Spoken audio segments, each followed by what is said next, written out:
Hello and welcome guys. In this video, I am going to discuss the topic, tabletop runway in India. If you are new to the channel, then make sure to subscribe the channel and press the bell button to get all notification. So sit back, relax, and enjoy the video.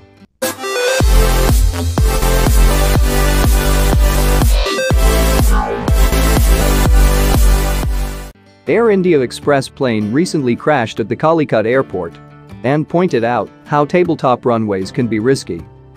Around 18 people died and over 100 are injured. Do you remember the 2010 incident?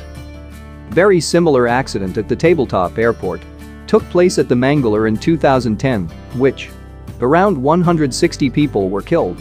It has been seen that due to tabletop runways, several flight crashes taken place because landing can be tricky and challenging for the pilots. About tabletop runway.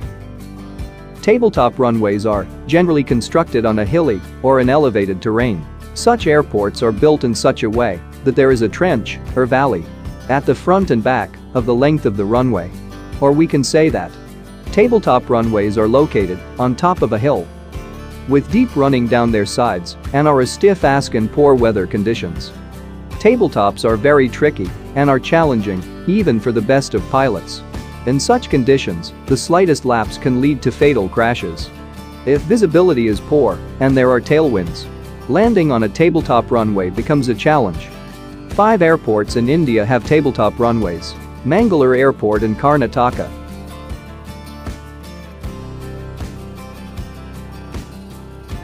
Kozhikode Airport in Kerala,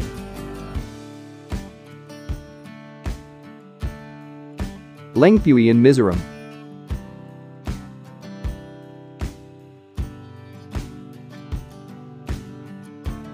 Shimla in Himachal,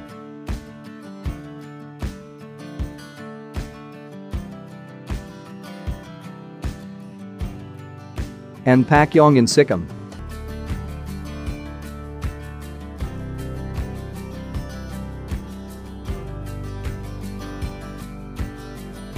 Why are tabletop runways dangerous? Firstly, such runways design is like that they have dangerous starts and ends. Pilots need excellent training to land on them. They can be hazardous also, no matter the weather or time of day. Another reason can be that the way the runways line up with the horizon and edge of mountain creates an optical illusion that hides the drop. If pilots don't have experience at an airport might misjudge the remaining length of the runway and accidentally overshoot. At these runways, aircraft coming to land need to be extra careful and ensure that they hit the exact mark to land. That is not too early and also not too late. I hope the video is little bit useful for you. Please make sure you hit the like button and make a comment on the video. Please subscribe the channel and press the bell button to get more aviation-based video.